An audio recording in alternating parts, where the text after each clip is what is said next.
Bonjour à tous et bienvenue sur la chaîne Faune Info, votre source d'information et de découvertes sur le monde fascinant des animaux. Si vous n'êtes pas encore abonné, cliquez sur le bouton d'abonnement pour ne rien manquer de nos futures vidéos. Dans chaque épisode, nous explorons la vie, les comportements et les secrets des créatures les plus incroyables de notre planète. N'hésitez pas à laisser un commentaire pour nous dire ce que vous pensez, et préparez-vous à un voyage passionnant à travers le règne animal. C'est parti!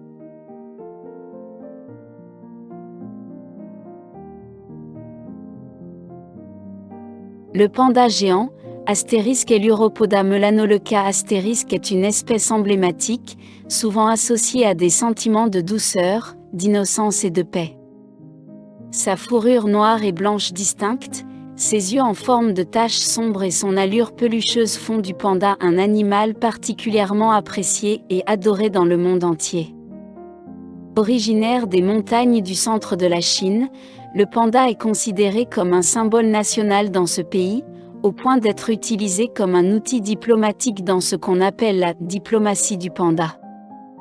Depuis des décennies, la Chine prête des pandas à d'autres pays comme un geste de bonne volonté, renforçant les liens diplomatiques. La symbolique du panda va bien au-delà de son attrait visuel. Il est devenu un symbole international de la conservation des espèces menacées. Depuis plusieurs années, le panda est l'emblème du World Wide Fund for Nature, une organisation internationale de protection de la nature. Son visage expressif et sa situation critique en tant qu'espèce menacée font du panda un symbole de la lutte pour la protection de la biodiversité à l'échelle mondiale. L'image du panda incarne l'urgence de préserver les habitats naturels et de lutter contre la destruction des écosystèmes. Malgré son apparence calme et paisible, le panda géant est un animal robuste qui a survécu pendant des millions d'années, évoluant pour devenir presque exclusivement herbivore avec une alimentation composée à 99% de bambou.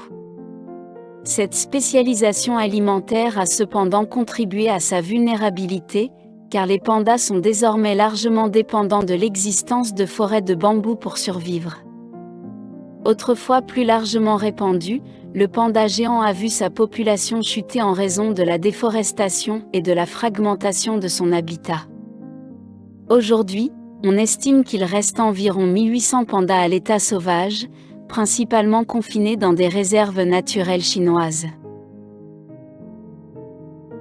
Le panda est également associé à des traits de patience et de force tranquille dans certaines cultures asiatiques.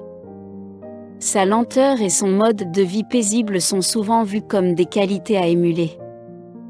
Toutefois, derrière cette apparente douceur, le panda reste un animal sauvage, capable de se défendre avec vigueur si menacé. Cette dualité, entre sa nature douce et sa capacité à survivre dans un environnement souvent hostile, ajoute à son mystère et à son attrait auprès du public.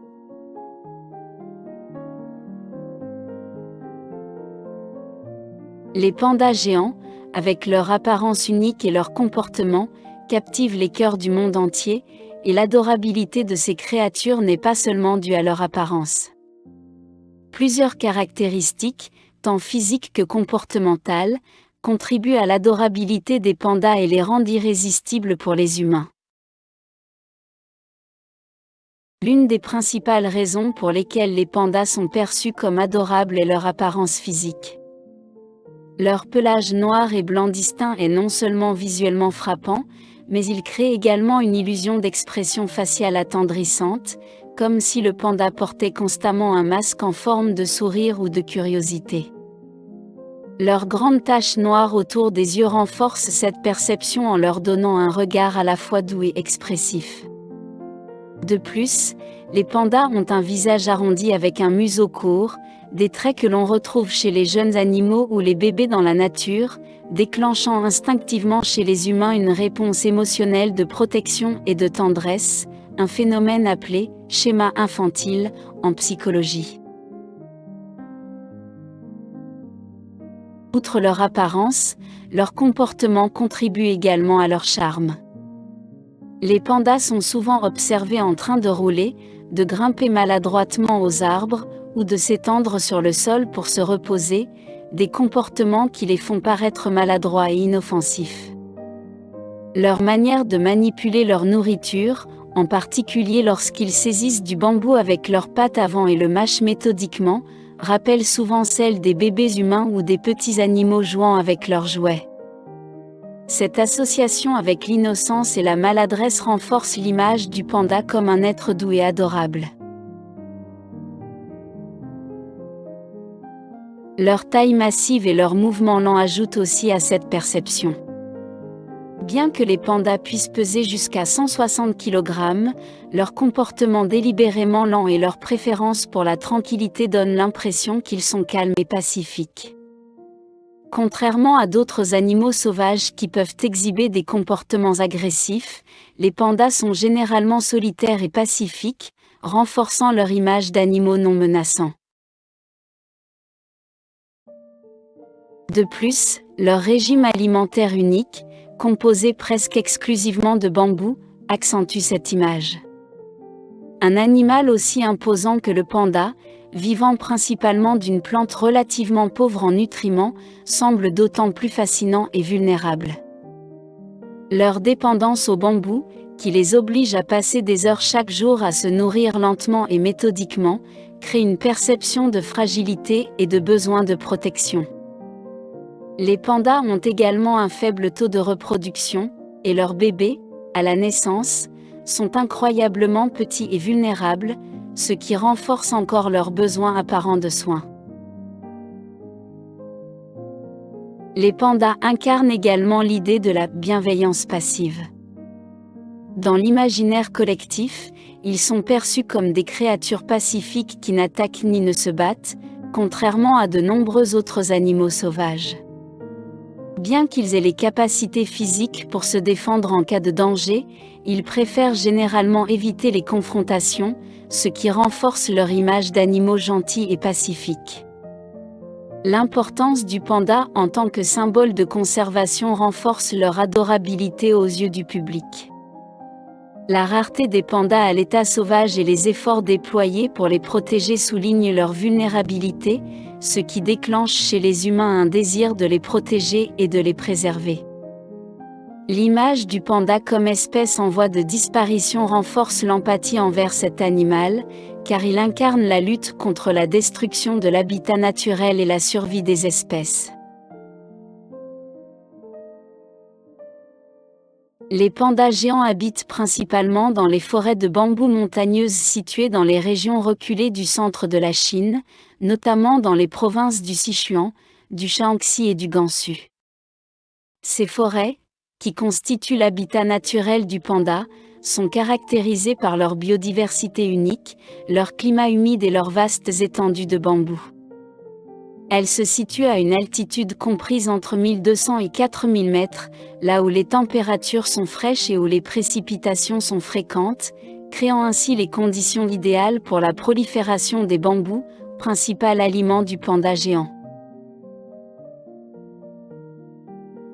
Le bambou est une plante essentielle dans ces forêts, non seulement pour le panda, mais également pour d'autres espèces qui dépendent de cette ressource. Ces forêts comprennent différentes variétés de bambous qui varient en fonction de l'altitude et des conditions climatiques. Le bambou des montagnes est particulièrement résistant aux fluctuations de température, ce qui permet aux pandas de s'adapter aux saisons, bien qu'ils soient sensibles aux changements climatiques extrêmes, notamment aux fortes sécheresses ou aux vagues de chaleur, qui peuvent entraîner la destruction des bambous sur de larges surfaces. Les forêts de bambou chinoises sont également d'une biodiversité incroyable. En plus des pandas géants, ces forêts abritent une faune variée, notamment des taquins, un type de capriné, des faisans dorés, des singes dorés à nez retroussé, ainsi que plusieurs espèces d'oiseaux et de petits mammifères. La cohabitation avec d'autres espèces témoigne de la richesse écologique de ces forêts. Toutefois, En raison de la croissance humaine rapide, la déforestation et l'agriculture intensive ont entraîné une réduction drastique de ces habitats. Les forêts de bambou chinoises sont désormais fragmentées, ce qui restreint les mouvements des pandas et réduit leur accès aux ressources. Ces forêts se caractérisent aussi par leur densité et leur sol accidenté. Le terrain montagneux crée des ravins, des plateaux et des vallées profondes, rendant l'accès difficile, non seulement pour les humains, mais également pour les pandas eux-mêmes. Ce type de paysage montagneux et boisé aide cependant les pandas à se protéger des prédateurs et à trouver refuge dans des zones moins accessibles. Les bambous dans ces forêts poussent en touffes denses, formant une sorte de labyrinthe naturel dans lequel les pandas passent la plupart de leur temps à chercher leur nourriture. Le climat dans ces forêts est particulièrement favorable à la croissance des bambous, il est généralement frais et humide, avec une saison des pluies qui dure de mai à octobre. Cette humidité est cruciale pour le développement des différentes espèces de bambous qui se succèdent tout au long de l'année. Les pandas doivent constamment suivre la croissance saisonnière des différentes variétés de bambous, car celles-ci se développent à des altitudes différentes et à des moments précis, obligeant les pandas à se déplacer en fonction de la disponibilité de leur nourriture. Cependant, la perte d'habitat due à la déforestation a fragmenté ces forêts de bambous en petites parcelles isolées, réduisant ainsi les populations de pandas à de petites communautés isolées. La fragmentation de ces forêts a non seulement réduit la superficie totale de l'habitat du panda, mais a également perturbé les corridors écologiques dont les pandas avaient besoin pour se déplacer librement à la recherche de nourriture et de partenaires reproducteurs. Pour contrer cette fragmentation, des efforts de conservation ont été mis en place, notamment la création de réserves naturelles et de corridors protégés permettant aux pandas de se déplacer d'une zone à l'autre. Le régime alimentaire du panda géant est un sujet fascinant en raison de son extrême spécialisation. Bien que biologiquement classé parmi les carnivores, le panda a évolué pour adopter un régime presque exclusivement végétarien, composé à environ 99% de bambou. Cette plante constitue l'aliment de base du panda, malgré sa faible valeur nutritive, ce qui contraint l'animal à compenser en consommant de grandes quantités. Un panda adulte peut ingérer entre 12 et 38 kg de bambou par jour, passant ainsi jusqu'à 14 heures par jour à se nourrir.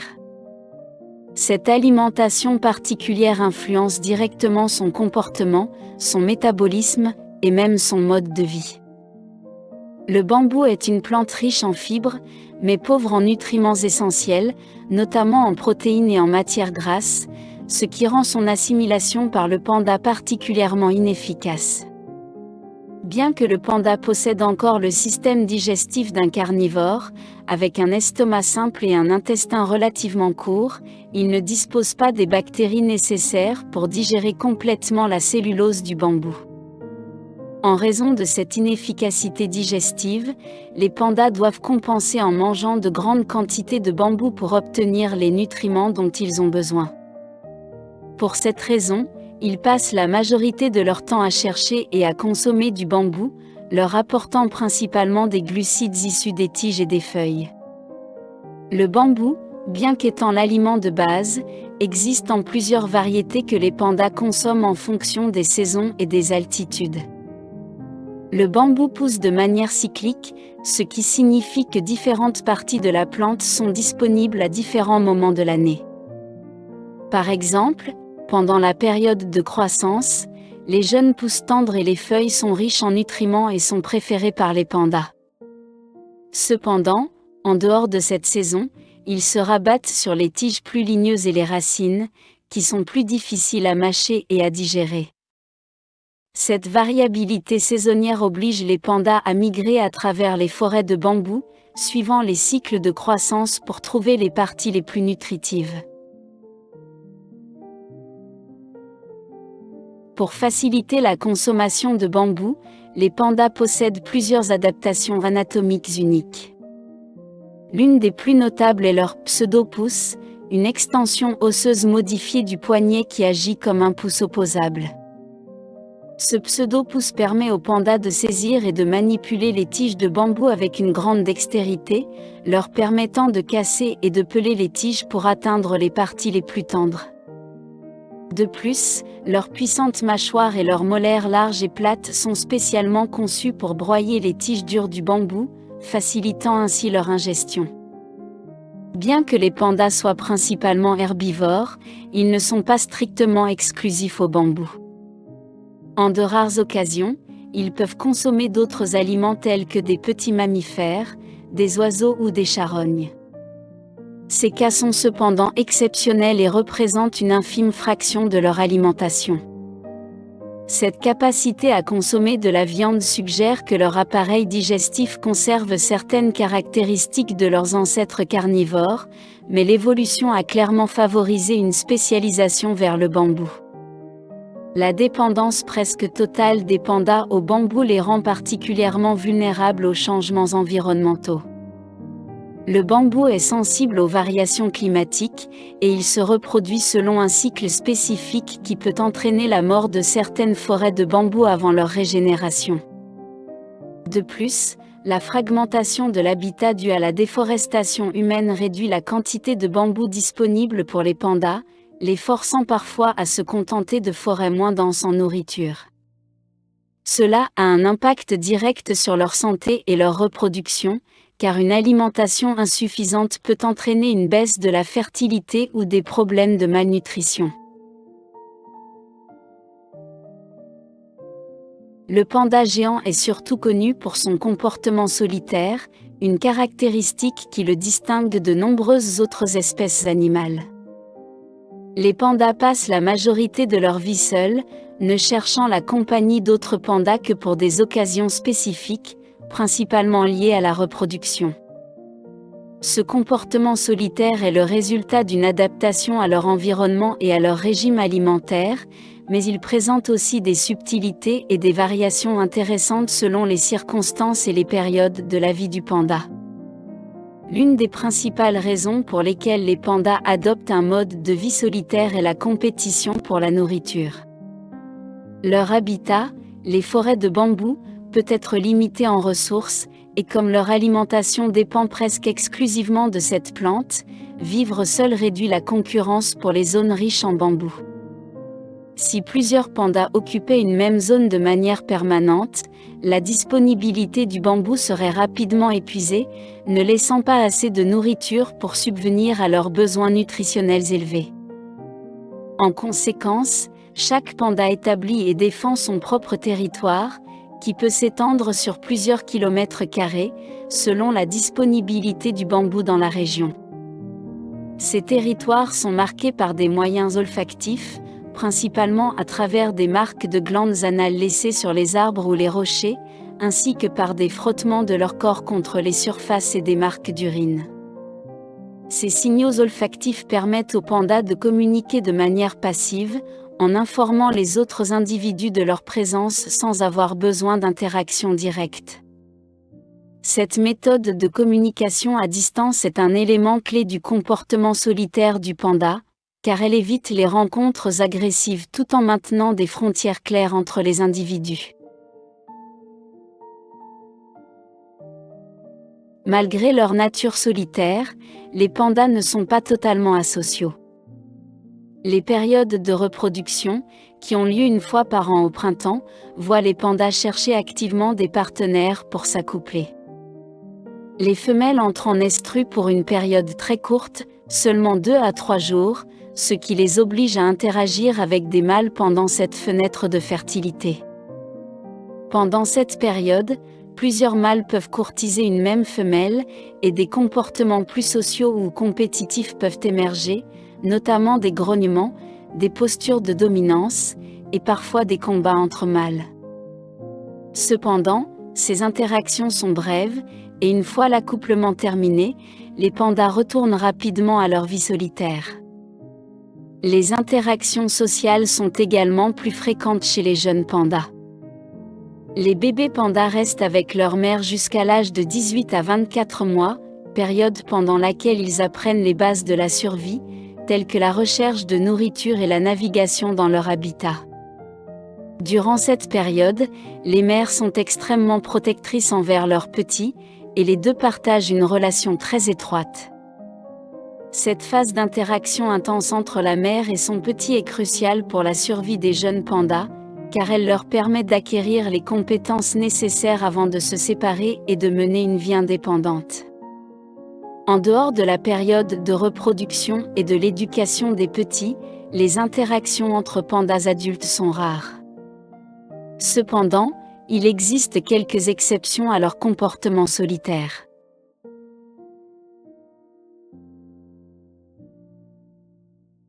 En captivité, par exemple, les pandas peuvent montrer des comportements sociaux plus fréquents, en partie parce que les ressources sont abondantes et qu'ils n'ont pas besoin de défendre leur territoire pour survivre. De plus, dans les réserves naturelles, les pandas peuvent parfois partager des espaces communs sans qu'il y ait de confrontation directe, notamment dans des zones riches en bambou. Il est également intéressant de noter que les pandas, malgré leur nature solitaire, ne sont pas particulièrement territoriaux de manière agressive. Les rencontres entre pandas adultes à l'état sauvage ne se traduisent pas systématiquement par des confrontations violentes. La plupart du temps, les pandas éviteront les confrontations directes et se contenteront de s'éloigner ou d'afficher des comportements de soumission pour éviter le conflit. Le comportement social et solitaire du panda géant est une réponse à son environnement et à son régime alimentaire spécialisé. Leur besoin de vastes territoires pour subvenir à leurs besoins alimentaires les pousse à mener une vie majoritairement solitaire, mais ils restent capables de socialiser dans des circonstances spécifiques, comme la reproduction et l'éducation des petits. Ce mode de vie est un équilibre délicat entre survie individuelle et interaction sociale minimale, adapté aux exigences écologiques de leur habitat naturel. Les pandas géants, bien que souvent perçus comme des créatures placides et solitaires, sont également connus pour leur comportement curieux et ludique, qui les rendent particulièrement attachants aux yeux des humains. Ces comportements, souvent observés chez les jeunes pandas, mais également chez les adultes, traduisent une nature plus active et espiègle que ce que l'on pourrait imaginer d'un animal dont l'alimentation et les besoins énergétiques sont si restreints. En captivité et à l'état sauvage, les pandas manifestent une curiosité naturelle, explorant leur environnement avec une attitude détendue et enjouée qui semble défier leur réputation de créatures principalement orientées vers la survie. L'un des aspects les plus remarquables du comportement ludique des pandas est leur propension à jouer avec divers objets et à interagir avec leur environnement de manière non utilitaire. Les pandas, en particulier les jeunes, aiment grimper aux arbres, une activité qui combine à la fois exploration et amusement. Ils passent beaucoup de temps à tester leurs capacités, à grimper maladroitement, à se balancer sur des branches et parfois même à tomber, tout en semblant apprécier ces expériences sans gravité. Ce comportement ludique est plus qu'un simple passe-temps, il aide les pandas à développer leur coordination et leurs compétences motrices, des atouts essentiels pour naviguer dans leur habitat complexe et montagneux. Les pandas adorent également rouler sur le sol, parfois sans raison apparente, et interagir avec leur environnement en grattant la terre, en mordillant des branches, ou en jouant avec des rochers. Ces comportements sont fréquemment observés en captivité, où les pandas disposent de jouets ou d'autres stimuli. Il est intéressant de noter que même des objets inanimés comme des balles ou des morceaux de bambou peuvent captiver un panda pendant de longues périodes, témoignant de leur intérêt naturel pour le jeu. Ces comportements leur offrent non seulement une forme de divertissement, mais aussi une stimulation mentale et physique, nécessaire pour éviter l'ennui, surtout dans des environnements captifs.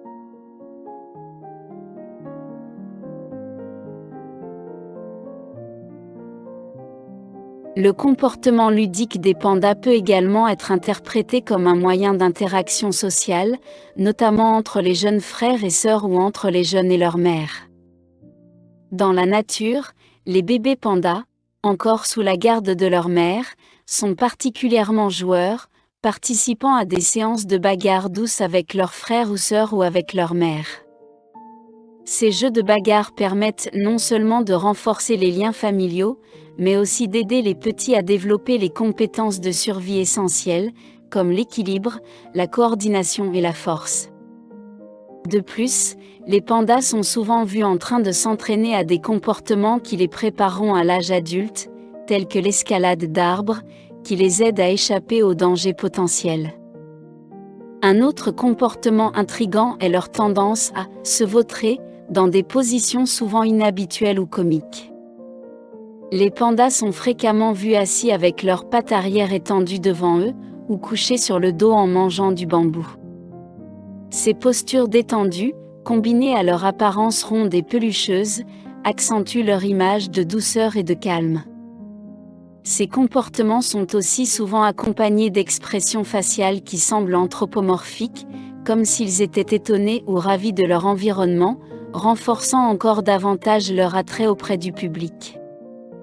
En captivité, les soigneurs encouragent souvent ces comportements ludiques en introduisant des enrichissements environnementaux, tels que des balles, des toboggans et des structures de grimpe. Ces dispositifs permettent aux pandas de s'engager dans des activités stimulantes tout en renforçant leur bien-être physique et psychologique. Par exemple, dans certains zoos, on a observé des pandas adultes utiliser des toboggans ou même jouer avec des jouets flottants dans l'eau, des comportements qui démontrent leur capacité à tirer du plaisir de situations non alimentaires.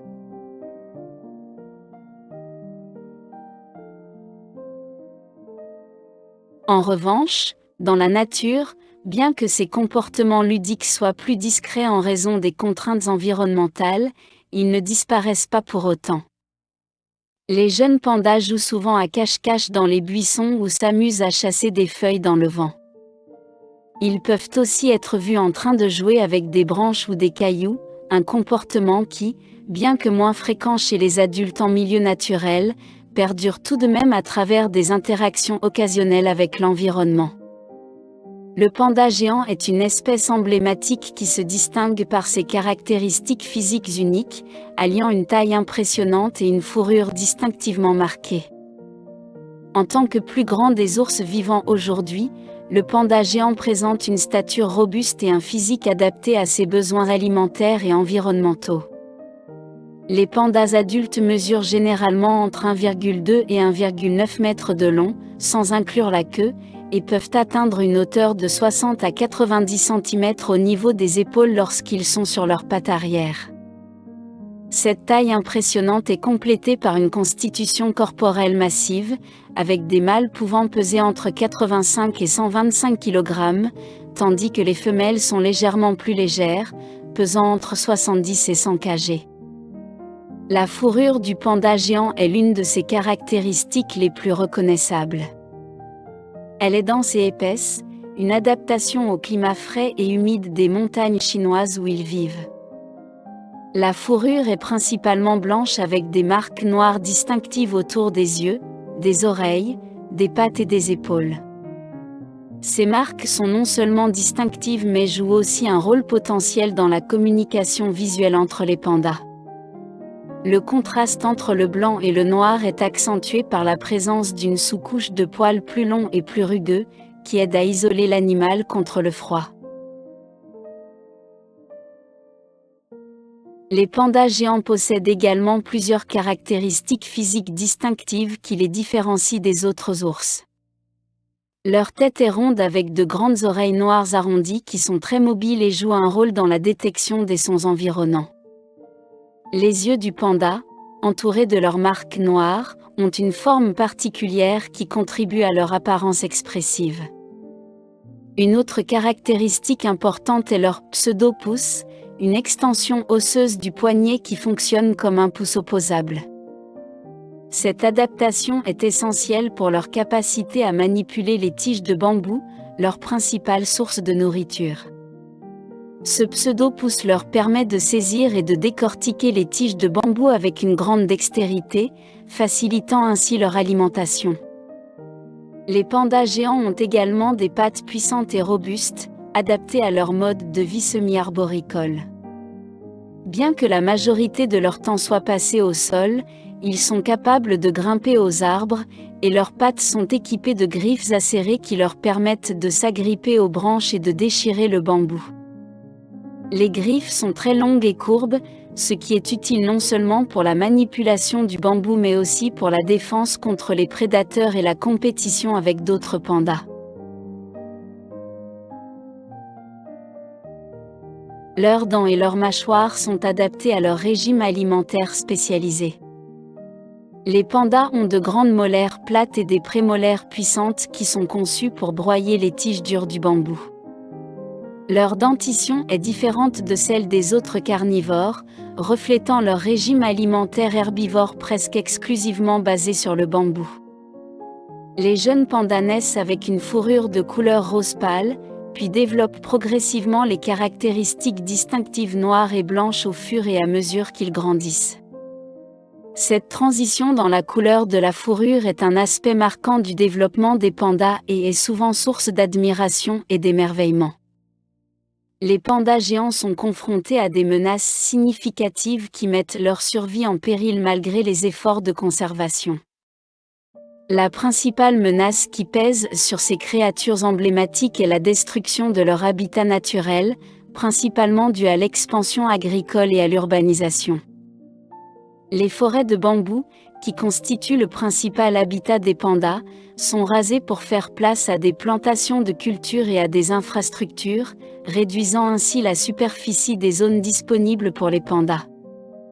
Cette perte d'habitat entraîne une fragmentation des forêts, isolant les populations de pandas et réduisant les possibilités de migration et de dispersion génétique. La fragmentation de l'habitat est un problème majeur car elle crée des îlots de bambou qui ne peuvent soutenir qu'un nombre limité de pandas. Ces îlots rendent difficile pour les pandas de trouver des ressources alimentaires suffisantes et de maintenir des territoires viables. En conséquence, les populations de pandas deviennent plus petites et plus vulnérables aux problèmes de consanguinité, ce qui peut affaiblir la santé générale de la population et réduire sa capacité à s'adapter aux changements environnementaux. Un autre problème majeur est la raréfaction des ressources alimentaires. Le bambou, qui constitue la quasi-totalité du régime alimentaire du panda, pousse selon un cycle naturel qui peut entraîner des pénuries locales lorsque les forêts de bambou ne parviennent pas à se régénérer suffisamment rapidement après des périodes de récolte ou de destruction. De plus, certaines espèces de bambou peuvent mourir après une floraison massive, ce qui peut créer des pénuries alimentaires graves pour les pandas qui dépendent exclusivement de cette plante. Le braconnage, bien que moins répandu qu'auparavant, reste une menace. Les pandas ont été historiquement chassés pour leur fourrure, bien que cette pratique soit désormais illégale et moins courante. Cependant, les braconniers continuent parfois de pénétrer dans les habitats protégés pour capturer des pandas, soit pour les vendre comme animaux de compagnie exotiques, soit pour utiliser leurs parties dans la médecine traditionnelle.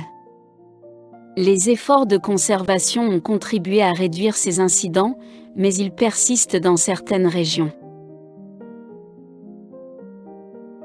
Les changements climatiques représentent une menace croissante pour les pandas.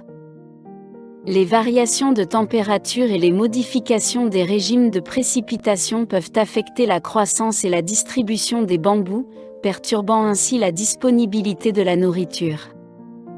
Les conditions climatiques extrêmes, telles que les sécheresses prolongées ou les vagues de froid, peuvent également avoir des impacts négatifs sur les pandas et leur habitat, exacerber les problèmes de disponibilité de nourriture et modifier les conditions de vie de manière imprévisible. Les conflits humains représentent une autre menace significative. Les pandas sont parfois confrontés à des conflits avec les communautés locales qui empiètent sur leur habitat à la recherche de terres agricoles ou de ressources. Ces interactions peuvent conduire à des perturbations directes, comme les pandas se dirigeant vers des zones agricoles où ils peuvent endommager les cultures, ce qui peut entraîner des représailles contre les animaux ou des restrictions accrues sur leur habitat. Les efforts de conservation se concentrent sur la protection des habitats restants, la création de corridors écologiques pour permettre la migration entre les fragments de forêt, et la régénération des zones dégradées pour assurer une source continue de bambou. Des réserves naturelles et des parcs nationaux ont été établis pour protéger les populations de pandas et leur habitat, et des programmes de reproduction en captivité ont été mis en place pour augmenter les populations. Cependant, malgré ces efforts, la survie des pandas géants reste précaire. La combinaison de la perte d'habitat, des menaces environnementales, du braconnage, et des conflits humains continue de représenter un défi majeur pour leur conservation. Les pandas sont devenus un symbole de la lutte pour la protection des espèces menacées et le succès de leur programme de conservation pourrait servir de modèle pour la préservation d'autres espèces en danger dans le monde entier. Le panda géant occupe une place spéciale dans l'histoire et la culture chinoise, étant non seulement un symbole national mais aussi une figure centrale dans diverses traditions et croyances. Depuis des siècles, le panda est associé à la culture chinoise, où il est vénéré non seulement pour sa beauté mais aussi pour les attributs culturels et spirituels qu'il représente. Historiquement, les pandas étaient connus en Chine bien avant la fin du XIXe siècle, même si les premiers écrits sur eux apparaissent dans des documents de la dynastie Han, 206 avenue J.C. 220 AP J.C.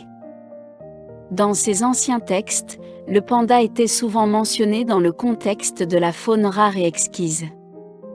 Les Chinois ont traditionnellement vu le panda comme un symbole de paix et de tranquillité en raison de son apparence douce et de son comportement calme. Cette vision est en partie due à la douceur des pandas et à leur habitude de se déplacer lentement, ce qui contraste avec l'image plus agressive souvent associée aux autres membres de la famille des ours. Dans la culture chinoise, le panda est souvent représenté dans l'art, la littérature et les artefacts. Il est fréquemment utilisé comme motif dans les peintures, les sculptures, et même les textiles. Les artistes chinois ont longtemps inclus le panda dans leurs œuvres pour symboliser la douceur et l'harmonie, en l'alignant avec des valeurs esthétiques et philosophiques importantes dans le confucianisme et le taoïsme. Par exemple, les pandas sont parfois associés à la force tranquille et à la pureté en raison de leurs caractéristiques physiques distinctives et de leur comportement réservé. La reproduction chez le panda géant est un processus délicat et complexe, marqué par des défis particuliers en raison de la biologie unique de l'espèce et des exigences spécifiques en matière de soins pour les jeunes. La période de reproduction des pandas géants est relativement courte et saisonnière. Les femelles entrent en estrus, généralement entre mars et mai, et ne sont fertiles que pendant une fenêtre de 2 à 3 jours, ce qui rend la fécondation naturelle un événement rare et précieux. La reproduction en captivité est soigneusement planifiée pour maximiser les chances de succès. Dans les réserves et les zoos, des méthodes de gestion de la reproduction assistée, comme les contrôles hormonaux et les observations comportementales, sont utilisées pour déterminer le moment optimal pour l'accouplement. Les soigneurs et les vétérinaires travaillent en étroite collaboration pour surveiller les signes de chaleur et pour coordonner les accouplements, souvent en utilisant des techniques de reproduction assistée telles que l'insémination artificielle lorsqu'un accouplement naturel n'est pas possible.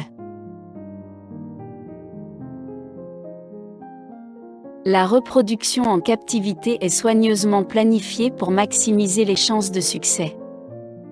Dans les réserves et les zoos, des méthodes de gestion de la reproduction assistée, comme les contrôles hormonaux et les observations comportementales, sont utilisées pour déterminer le moment optimal pour l'accouplement.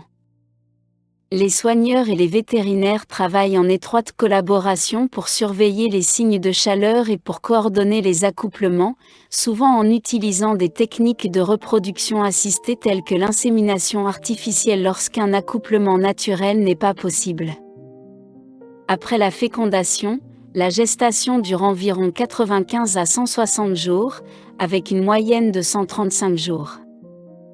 Les femelles donnent généralement naissance à un ou deux petits, bien que les jumeaux ne survivent pas toujours en raison des limites de l'approvisionnement en lait et des soins maternels. À la naissance, les petits sont extrêmement vulnérables et sous-développés. Ils pèsent environ 100 à 200 grammes, soit environ 1/900 du poids de leur mère, et sont aveugles, sourds, et ou tièrement dépendants de leur mère pour la chaleur et la nutrition. Les mères pandas sont très protectrices et investissent un soin considérable dans l'élevage de leurs petits. Après la naissance, les mères passent la majorité de leur temps à garder leurs petits au chaud, les nourrir et les protéger des dangers. Le lait maternel est riche en nutriments essentiels, et les mères nourrissent leurs petits environ toutes les 2 à 3 heures pendant les premières semaines de leur vie. Le développement rapide est crucial pour les jeunes, car ils doivent rapidement acquérir de la force et de la taille pour survivre dans leur environnement. Les premiers mois de vie des pandas sont critiques. Les jeunes passent la majeure partie de leur temps à dormir et à téter. Ils commencent à ouvrir les yeux et à explorer leur environnement vers l'âge de 2 mois.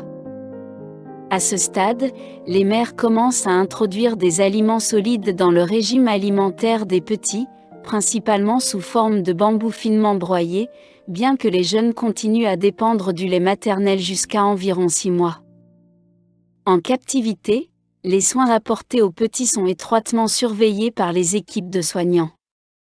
Les environnements de reproduction sont conçus pour répondre aux besoins spécifiques des pandas et pour garantir que les jeunes reçoivent les soins nécessaires. Les équipes veillent à ce que les mères aient accès à des ressources nutritionnelles appropriées et surveillent attentivement le développement des petits à travers des examens réguliers. En revanche, dans la nature, les mères pandas sont confrontées à des défis supplémentaires, notamment la nécessité de protéger leurs petits contre les prédateurs et les conditions climatiques difficiles. Les mères pandas doivent également gérer leur propre alimentation et leur territoire tout en s'occupant de leurs petits, ce qui peut compliquer la survie des jeunes dans des environnements plus imprévisibles.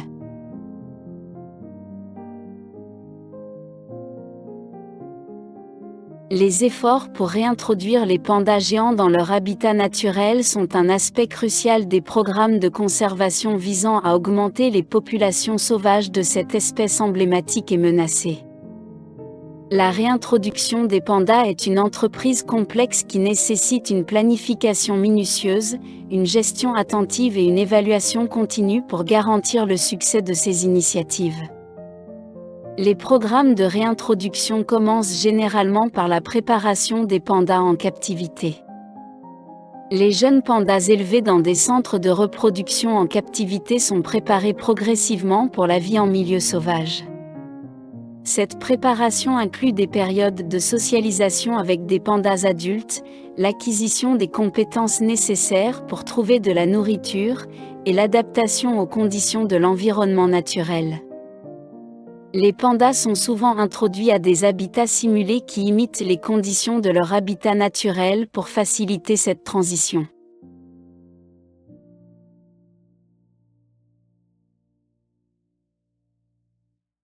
Un aspect clé des efforts de réintroduction est la sélection des sites appropriés. Les zones choisies doivent être suffisamment grandes pour soutenir une population viable de pandas, offrir une abondance de bambou, et être relativement isolées pour éviter les conflits avec les activités humaines. Les sites de réintroduction sont souvent situés dans des réserves naturelles ou des parcs nationaux qui sont protégés par des lois strictes pour éviter la déforestation et le développement. La sélection et la préparation des sites incluent également la mise en place de mesures pour surveiller et protéger les pandas après leur réintroduction. La réintroduction elle-même se fait généralement en plusieurs phases. Initialement, les pandas sont libérés dans des enclos ou des zones semi-naturelles où ils peuvent explorer et s'adapter à l'environnement tout en étant surveillés par des équipes de recherche. Ces zones offrent une transition en douceur entre la captivité et la vie sauvage. Les chercheurs suivent de près les pandas réintroduits, surveillant leur comportement, leur alimentation et leur adaptation à l'environnement pour s'assurer qu'ils s'ajustent bien et qu'ils développent les compétences nécessaires pour survivre en milieu naturel. L'un des défis majeurs de la réintroduction est l'adaptation des pandas à la vie sauvage après avoir été élevés en captivité.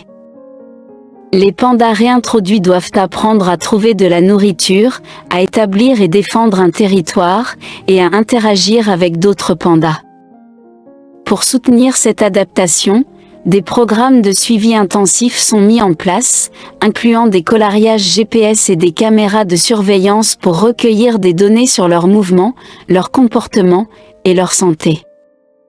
Ces données permettent aux chercheurs de comprendre les défis rencontrés par les pandas réintroduits et d'ajuster les stratégies de gestion en conséquence.